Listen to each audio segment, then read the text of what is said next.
A dire warning about local emergency rooms. Why hospital execs urge you to seek alternate care. Captured in Venezuela and now in a New York court. We're pretty happy of what transpired. Windsorites react to the capture of President Maduro and why it forced a Chatham councillor to end his trip early. Doug Ford re-ups his threats against Diageo. I'm not going to waste another bottle of Crown Royal dumping it. Where the premier says workers have found new employment.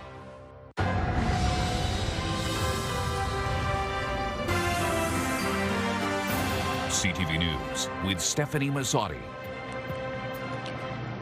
Good evening and thank you for joining us on TV and radio. Stephanie is off tonight. I'm Michelle Maluske. If you don't need to go to the emergency room, please don't. That's the message today from both Windsor Regional and Erie Shores Healthcare. Both are experiencing higher than normal volumes.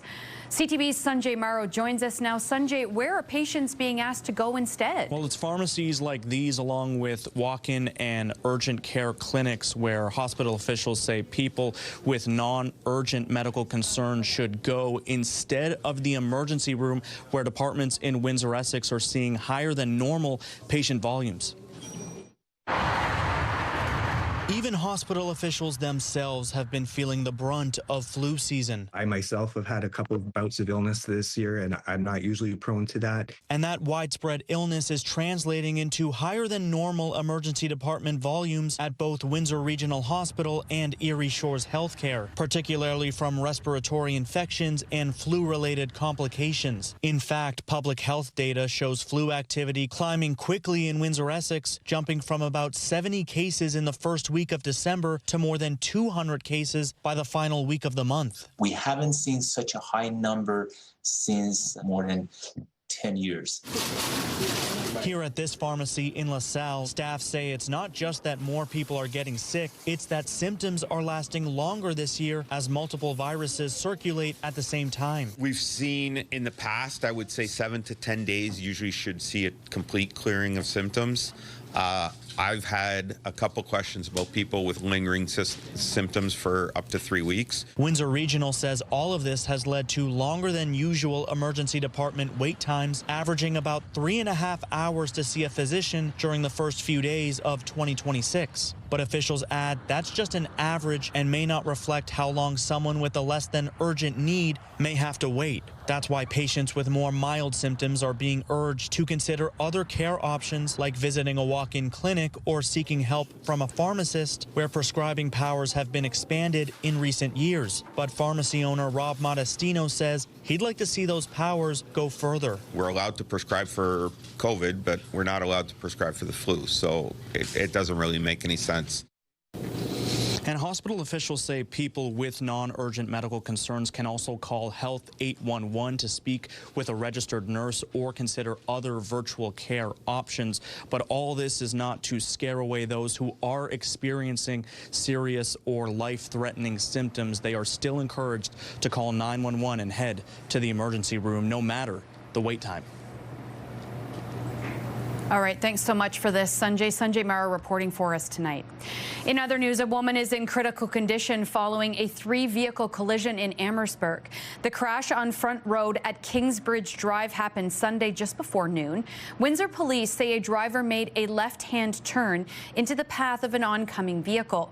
The crash pushed the turning vehicle into a third vehicle that was stopped at the red light. An 80-year-old woman, a passenger in one of the vehicles, was taken to hospital with life-threatening injuries. Investigators are asking anyone who witnessed the crash or anyone who might have dash cam footage to contact Windsor Police or make an anonymous tip to Crime Stoppers. Meantime, in Kingsville, a fire destroyed an industrial building over the weekend. Crews responded to the 2000 block of Seacliff Drive shortly after midnight Saturday. The response took about 6 hours and 20 firefighters. Assistant Deputy Chief Jeremy McCarty says the building was used as a shop. It is a total loss. There's no word on what caused this fire.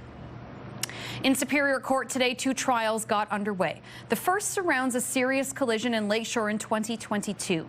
The driver charged with dangerous and impaired driving and failing to provide the necessities of life. What's in dispute is who was behind the wheel at the time. Cameron Drulart pleaded not guilty to the charges. The first witness at the trial is former Lakeshore OPP Constable Carissa Chapman.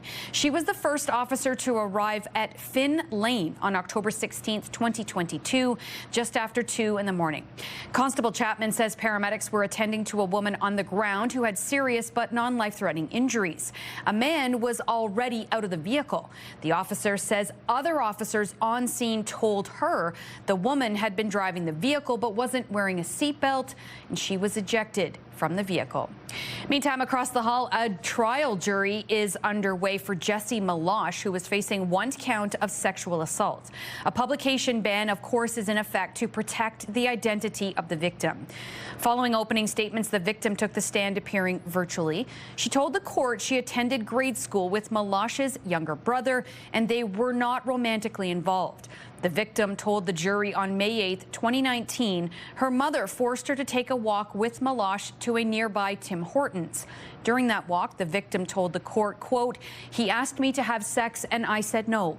The victim is expected to continue her testimony tomorrow. In addition, a nurse from Windsor Regional Hospital is expected to testify. She helped the victim provide samples for a sexual assault treatment kit. This trial is expected to last 5 days. A messy weather system is heading our way. Let's go now to CTV meteorologist Gary Archibald, who joins us now with our first look. Hi, Gary. Hi, Michelle. You're right about that. Messy and icy is also a key word. I think freezing rain tomorrow morning is an issue. Extreme southwestern Ontario, you can see blanketed in gray to indicate from Environment Canada that we are in that special weather statement situation. Tomorrow morning, cold enough for freezing rain, but also a mix. The system really is just getting going over Minnesota, southwestern Minnesota, northern central Iowa. It will pick up some more moisture and energy, eventually get here early in the morning, 6, 7 a.m., but that's unfortunately perfect timing for the storm to meet us when we're headed out. I'll break down what you need to know, see if there's a potential for flash freezing later that night, and we'll see if rain then dominates the forecast for the rest of the week. That's all coming up. Thanks, Gary. Well, we turn now to big developments in that story from Saturday that is still sending shockwaves around the globe.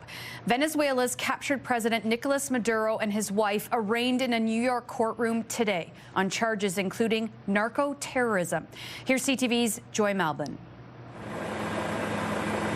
Dramatic images show Nicolas Maduro, who days ago was Venezuela's president, handcuffed and escorted by police officers. He and his wife Celia Flores charged in the U.S. with narco-terrorism conspiracy, cocaine importation, and weapons offenses. Maduro defiantly told the judge in Spanish, "I was captured at my home in Caracas, Venezuela. I am innocent. I am not guilty. I am still the president of my country." Maduro's lawyer attacked the U.S. military raid, the abduction and arrest, as many question, was this even legal?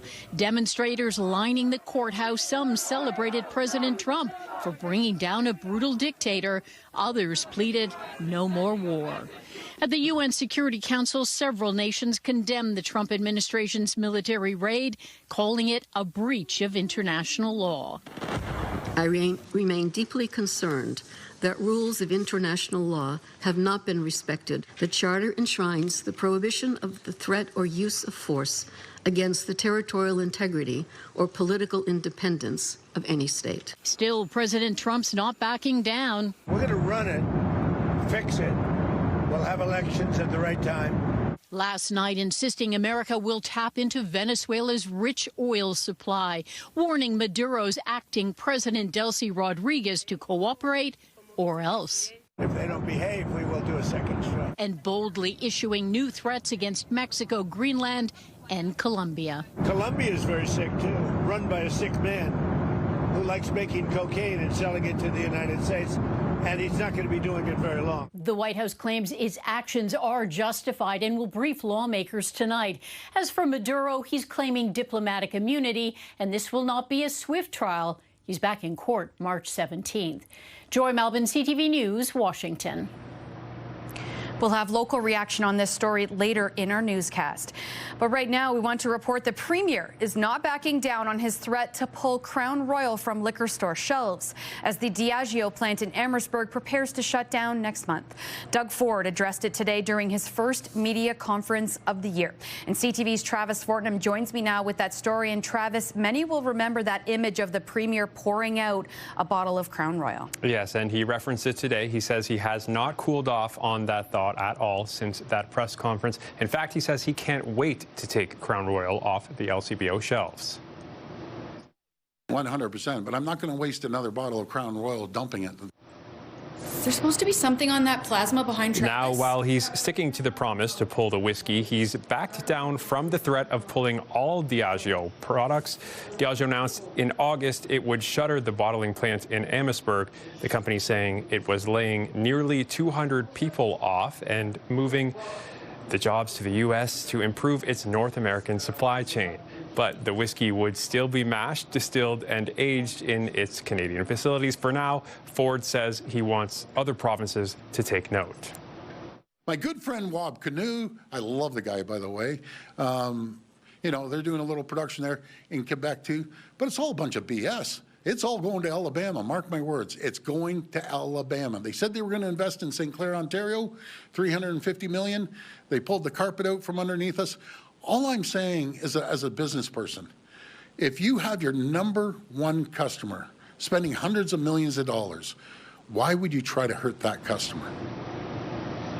About 160 unionized workers have made their living at the Diageo plant, with 89% of them voting in favor of a closure agreement early last month. John Dagnolo, president of Unifor Local 200, says he supports Ford's move to take the products off the shelves. In fact, he says he wishes he did it sooner. So the impact on the company would have happened right away, and they maybe would have thought twice about closing the site after they seen the loss of money. We were hoping that the other provinces would join us in this, and we didn't really see that support whatsoever. I know it's a Team Canada approach, but wouldn't it be a Team Canada approach if we all got together and said this is nonsense and you shouldn't be leaving Canada? But unfortunately, that wasn't the case. I would have loved to see that. Now, just before Christmas, the facility was listed for sale, and the last day at the Amherstburg plant will be February 28th. That's coming up very quickly. Very quickly. All right, thanks so much for this. Travis Fortnum reporting tonight in the newsroom. In other news, an $80 million housing development on Riverside Drive is asking for approval at the city's Development and Heritage Standing Committee. Richmond Block London Corporation, owned by Shmuel Farhi, is proposing a 27-story mixed-use building at 621 Riverside Drive. That's between Karen and Jeanette. It features 188 residential units, above-ground commercial space, and includes 245 parking spots. Ward 1 Councillor Fred Francis says the development would boost downtown living and business activity. The committee met late this afternoon. We'll bring you their thoughts tonight at 11. And in other construction projects, work has resumed at Howard and Sydney, where the road has been closed since April. The city had promised the intersection would reopen in time for Christmas, but Ward 9 City Councillor Kieran McKenzie says CN raised a safety concern after they had signed off on the project. Over the weekend and into today, crews were testing for synchronicity between traffic and the rail signal. Sydney is expected to be open by the end of January.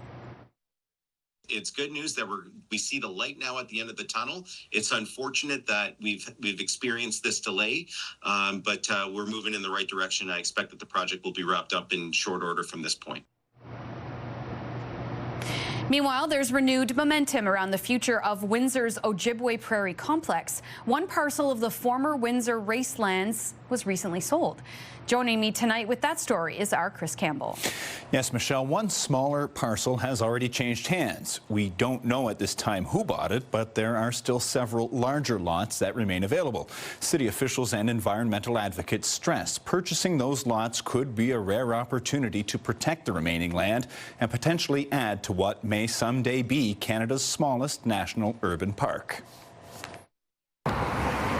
Several large swaths of land bordering Windsor's Ojibway Prairie complex, including property near the former Windsor Raceway, have long been viewed as key to expanding protected green space in the city's west end. Every piece of land is essential. While one of the smaller parcels has recently been sold, advocates say it serves as a reminder decisions around the land are happening now. It really speaks to the urgency for government partners, Parks Canada, everyone to work together to acquire as much of this land as we can and integrate it into permanently protecting the Ojibway National Urban Park. Friends of Ojibway President Mike Fisher says there's still optimism the remaining lands can be secured. The property would help link Ojibway Park with nearby natural areas like Black Oak Heritage Park, the Tallgrass Prairie, and Ojibway Shores, creating a more connected ecosystem for rare species in the Carolinian zone. It's so important to protect what we have here, and there needs to be a large enough footprint to do that. And unfortunately for us, it's not something that the City of Windsor could do alone. It's not only our decision, so we have to work with our federal partners. Windsor Councillor Fred Francis says the city is not responsible for the new sold sign, but notes the timing may finally be right, pointing to $36 million in potential federal funds through Parks Canada that could help secure the land that previously had an overall cost estimate around $17 million before the parcels were divided. These lands are selling, and time could be a factor here, so we have an opportunity of a lifetime. Let's not waste it. Let's not squander it. Let's seize it. The money's there. We just need the okay. According to Francis, city officials are expected to meet with Parks Canada this week. Let's work together. Let's all collaborate, and let's see these lands incorporated into an Ojibway National Urban Park so that future generations can appreciate it and enjoy in perpetuity. If successful, the Ojibway National Urban Park would be the smallest of its kind in Canada, but one advocate says it would have an outsized impact when it comes to conservation, education, and tourism opportunities for generations to come. CTV News reached out to CBRE for information on who bought the property, but have not heard back as of news time today. Michelle? All right, thanks so much for this. Chris Campbell reporting tonight in the newsroom. Nearly 30 migrants were caught crossing illegally into Canada. Still ahead on Windsor's News Leader, why officials say this may just be the beginning. We return now to the U.S. military action in Venezuela that is being felt far beyond its borders. Tonight, we hear from a Windsor realtor with family in Venezuela and a counselor who fled Cuba as a result of the situation. Here's our Bob Belichico. This is one of the many videos circulating of Venezuela following Saturday's early morning missions to detain the country's president, Nicolas Maduro, and his wife. Local realtor and entrepreneur Luis Mendez has family back home. Describing the nights, it was just lit up like the sky was on fire. Like, that's not a good feeling, right? They definitely are living in fear. They don't know what's going to happen, if there's going to be more invasions that are going to lead to more bombings. And that's a big factor for them right now. Mendez says the capture of the Maduros is bittersweet for him and fellow Venezuelans. We're pretty happy of what transpired. He's corrupt. He definitely violates human rights in Venezuela. He has really, crippled our economy, and, the Venezuelan people have suffered because of it. The events surrounding the capture was felt in Cuba, where Chatham-Kent councillor Michael Bondi was visiting on a humanitarian mission. He was at his resort feeling something was off and decided to leave as soon as possible. Their only fuel is supplied by Venezuela, and if they run out of jet fuel, well, I'm not coming home on time. And I couldn't take that chance. Bondi left late Saturday afternoon, 4 days early. He says ATMs weren't working, no one was taking credit cards, and he paid triple the amount for his taxi ride to the airport. In a social media post, he told his followers he was looking forward to returning to cold rain and dirty horses to clean because he works with horses. The airport was chaotic but orderly chaos. But there was, I wasn't the only one getting out of Dodge. The Venezuelan community is rather small here in the Windsor-Essex County area with about 100 residents. Mendez says they are planning to host a prayer vigil sometime in the near future. In the meantime, he is hopeful for the future of the country, but weary of the U.S. control. You know, we've been our sovereign country for many decades, many hundreds of years, you know, so ultimately speaking, it needs to continue to carry that way. Bob Belichico, CTV News. Nearly 30 migrants were caught crossing illegally into Canada over the holidays. CTV's Sweeta Rassi has more on the reason behind the surge. It was a busy holiday period at the border near Hemmingford. Officials say 8 migrants crossed illegally into Canada on Friday.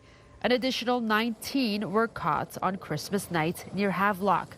Franz André is from the Action Committee for People Without Status. And people are going to take chances. It's not going to stop. And André believes more migrants crossed without being caught. He points to changes in U.S. immigration policies, most notably the end of temporary protected status for Haitians on February 3rd. The decision affects more than 350,000 Haitians living in the States. Donald Trump campaign last year, one of his promises was to deport 11 million people. And unfortunately, he is executing his promises. Of the 19 migrants who entered Canada from the U.S. on Christmas, all were of Haitian origin, ranging in age from 1 to 60 years old. According to the Canada Border Services Agency, the migrants requested asylum, but some were sent back to the U.S. after their claims were deemed inadmissible under the Safe Third Country Agreement.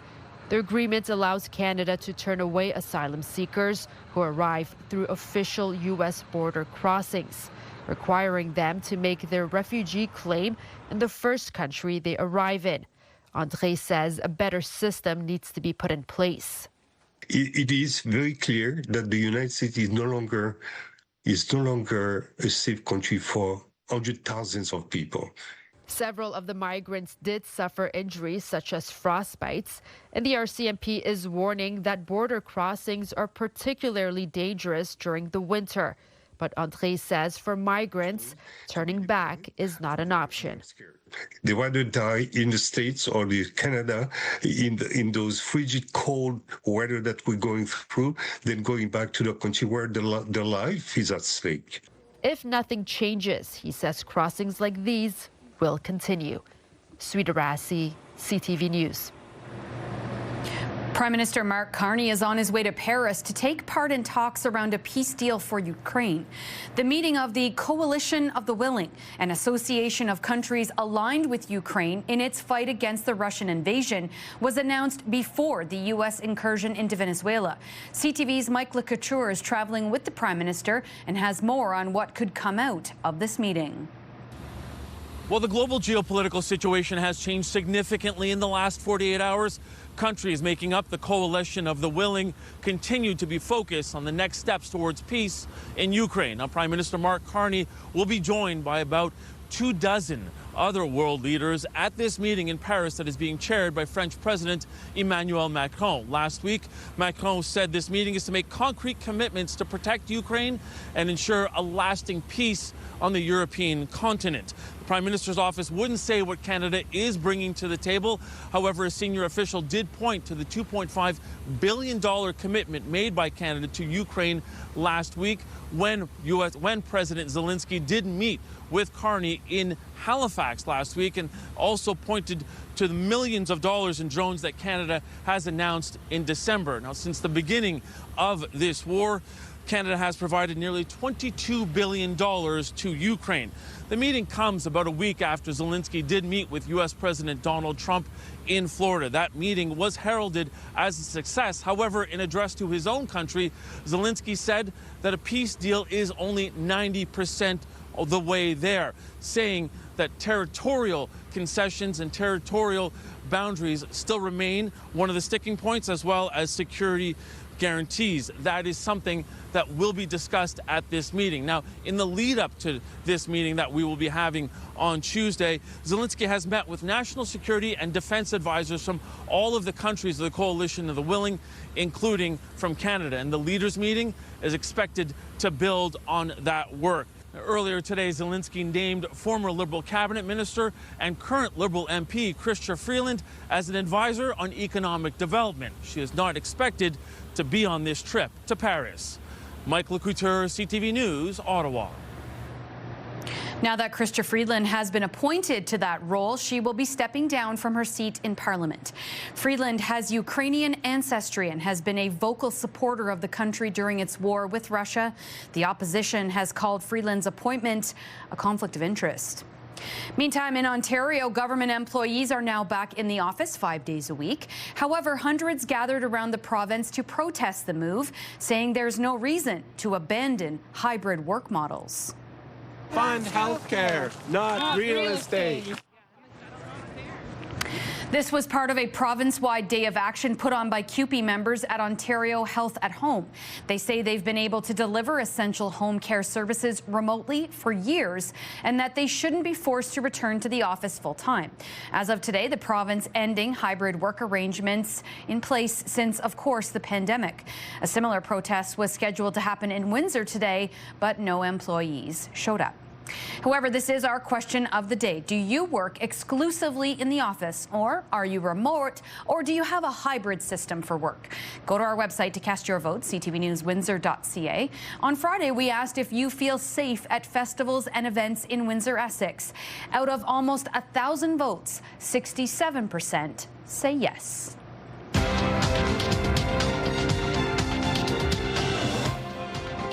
Canada's main stock index rose to new highs, helped by gains in the basic materials sector. The TSX shot up over 300 points, while in New York, the Dow spiked almost 600 and the Nasdaq gained 160. The loonie was off almost 1/5 cent. Gold surged over $120 an ounce, and oil jumped $1 a barrel. Where that green grass grows, I can't explain it. Country hitmaker Dylan Scott is coming to the Coliseum. Show details coming up. Let's take a look at our CTV News weather snapshot. Thank you, Sue Frigo, for this image. We'll talk freezing rain risk for tomorrow morning coming up.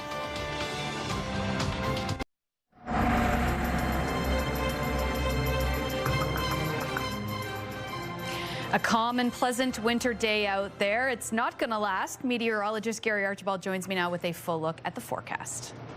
Yeah, it wasn't pleasant at all mid-afternoon. Temperatures above the freezing mark. A lot of snow and ice melt, obviously, since the weekend. We are painted in gray on this map to indicate, well, the entire southern tier of the province is looking at a special weather statement for freezing rain to envelop us tomorrow morning, starting in Windsor, Essex, progressing east towards Chatham, Kent, and beyond, say around 6, 7 a.m. for the morning commute. Not great timing. Today was above seasonal, reached a high of 3 degrees Celsius, just above that mark on the plus side. Our average high is closer to -1.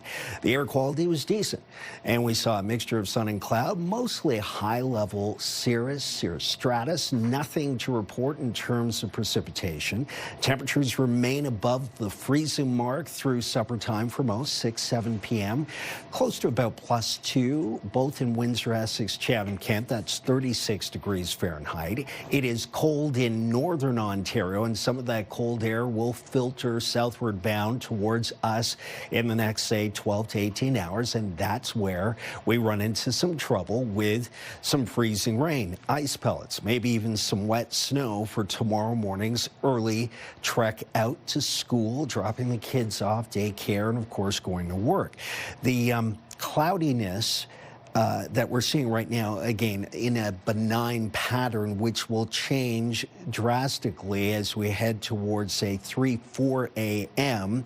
Then we'll see a leading edge of that rain followed by snow. It's a fairly quick development, but the storm system itself may linger, which means if you're traveling from west to east along the 400 or 401, for example, from Windsor, Essex towards Chatham, Kent, and due east, you're going to be in it as it travels with you to some degree. Tonight, we're down to about 0 degrees, increasing cloudiness at 8 o'clock, -1 at 10.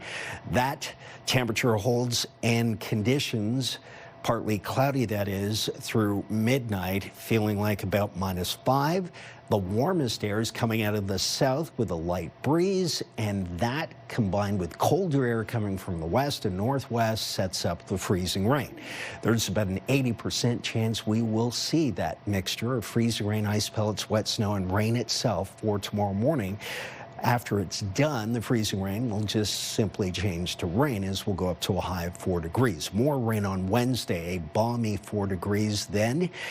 8 degrees on Thursday, followed by 8 on Friday. We are in a warm slot, cloudy both days, and then we'll cool off for the weekend. +1, then -1, then 0 Saturday, Sunday.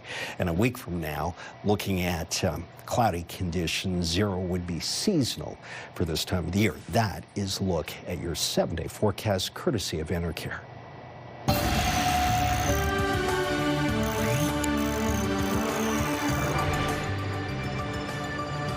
In a world where it's harder to tell when information is accurate, Finland is taking the fight against fake news into the preschool classroom. Media literacy has for decades been part of the curriculum with students as young as 3. The Anti-Misin for Students program has kids learning ways to consume online news and ensure it's trustworthy. Now, amid the rapid development of artificial intelligence, AI literacy is being woven into their education. Reservation no-shows can throw off a day of preparation and planning for restaurants, and some businesses say the issue is getting worse. In Quebec, businesses can charge a fee for those who don't show up, but no such law exists here in Ontario. CTV's Spencer Turcotte reports on a request from restaurateurs. I'm working on big stock. Whether it's filling customers' bellies with classic French cuisine, This is my wine cellar. Or quenching their thirst with the top European wines, Chez Elixir in Kitchener's Belmont Village offers a fine dining experience. But its owner and head chef Farouz Jafari is experiencing something he's not so fine with. I believe people reserve in 2-3 different places, and then at the end they choose to go to one of them. Reservation no-shows are nothing new for the restaurant biz, but the holidays tend to reignite those frustrations. Those 2, they didn't show, we just put cancel, and this 9 cancel. This 12, he said, oh, my girlfriend has reserved elsewhere. In 2023, Jafari began asking customers for deposits to reserve a table. Then he ran into a new problem. People stopped booking altogether. I removed that from our website. We don't want deposit because some people didn't like it. And some people said, oh, I'm not going to give you my credit card number. So he removed that feature and went back to the old ways. But so did restaurant guests. Leading up to Christmas, Jafari says out of 49 reservations, he had 25 cancellations. It didn't give me a chance to prepare properly. Yes, it affected my service. I couldn't say anything. Customer is always right. It's a problem that has plagued the restaurant industry across the country. Earlier this year, Quebec allowed restaurants to start charging $10 per person in an attempt to help with no-shows. Ahead of the holidays, CTV News checked in to see whether it has helped. We have seen an increase in is people calling to cancel the reservation, which is really what restaurants want. Although reviews are mixed. If someone reserves for 30 people, but only 3 people show up, well, you can't apply it. You can't charge them the 27 people that didn't show up, because that's the way that the law is written. Back at Chez Elixir in Kitchener, the message from Chef Jafari to his customers is clear. I love all of them, and even if they don't show, but, please let me know that you are not showing up. So he can ensure his seats are just as full as his customers' bellies. Spencer Turcotte, CTV News, Kitchener. Still to come, a new app is helping people identify whether they're at a higher risk of a serious injury. More on the preventative measure when we come back.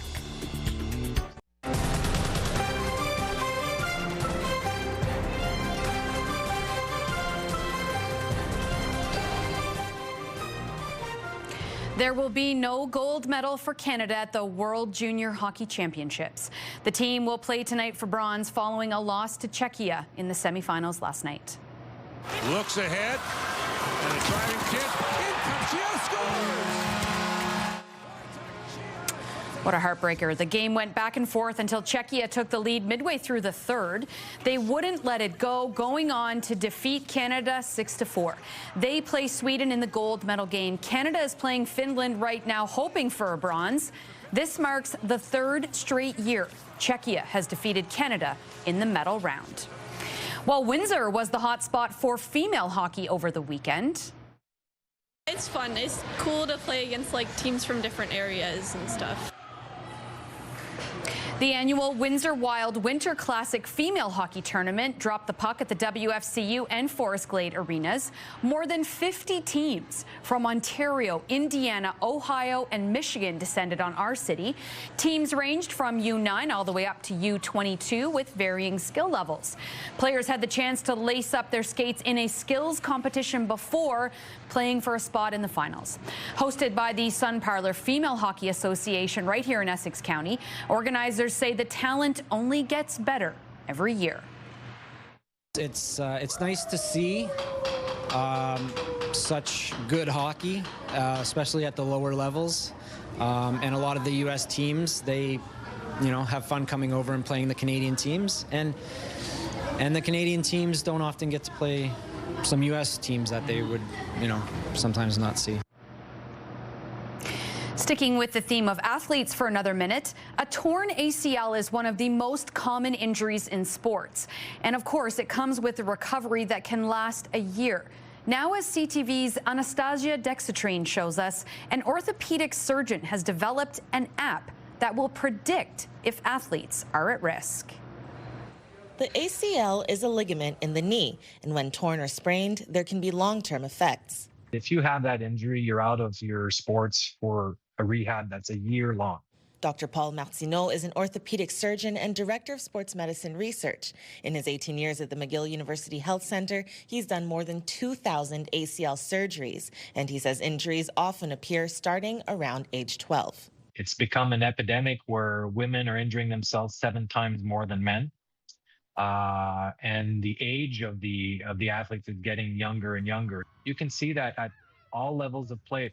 From school sports to the elite professional level, Martineau says prevention is better than cure. Enter Hurt Blocker. The free app aims to flag the risk of ACL injury early and avoid related setbacks. The app is user-friendly. You start by taking a video of yourself doing this, jumping on each leg.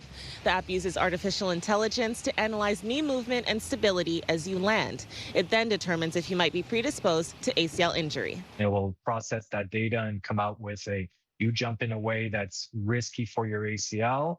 And if you need help, or if you're a red light, like we call them in the app, there are exercises you can do that decrease your risk of injury by 50%. It's huge.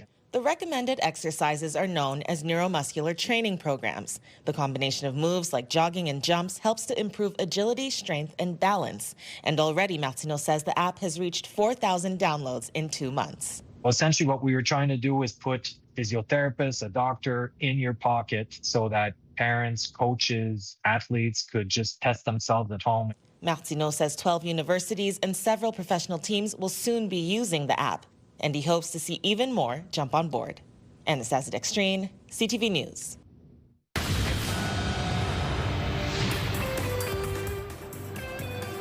Caesars Windsor is welcoming country star Dylan Scott to the Coliseum for an all-ages show on Saturday, April 25th. Yeah, we sure painted it up, tore down the multi-lane roads, we either stole every sign. Scott is riding high off platinum-certified hit This Town's Been Too Good to Us, along with fan favorites like My Girl and New Truck. The concert is part of his Till I Can't, I Will tour with special guest Kelsey Hart. With billions of streams and a new album, Easy Does It, Scott continues his country music rise. This is your CTV Windsor, our community calendar. Bright Lights Windsor is on until January 7th, 2026. Jackson Park transforms into a dazzling wonderland of light, joy, and holiday spirit. See you next time on Our Community.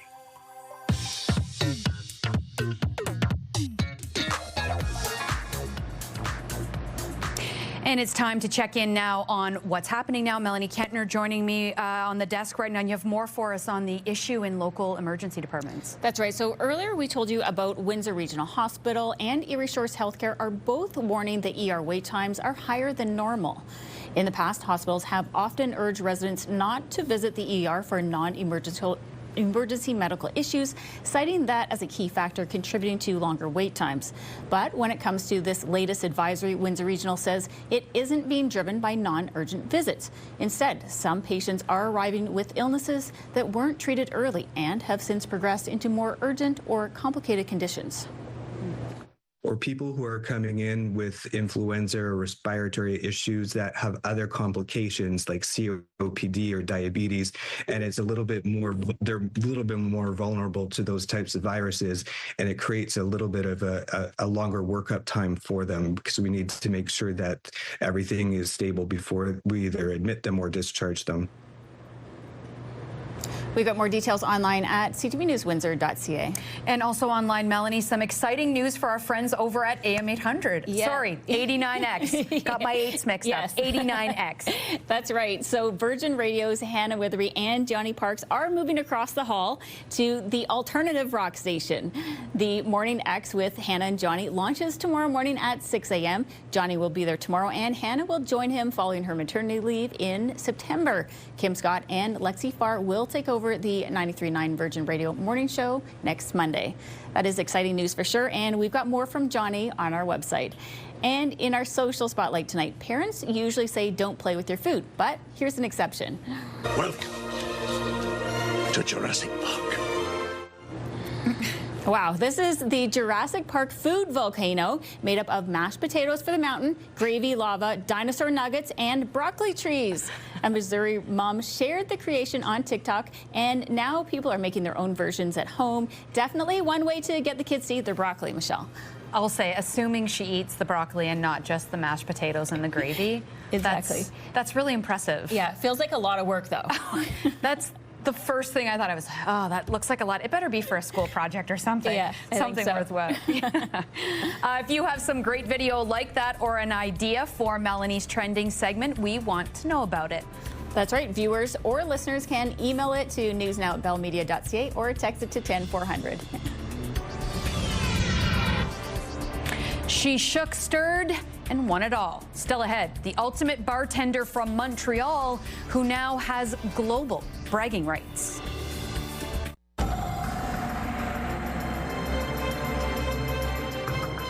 Something tells me that snow might get diluted tomorrow and then probably disappear. Meteorologist Gary Archibald joining me one last time with a look at that storm that's rolling in when-ish? Or tomorrow morning, and you and I are talking about the importance of timing.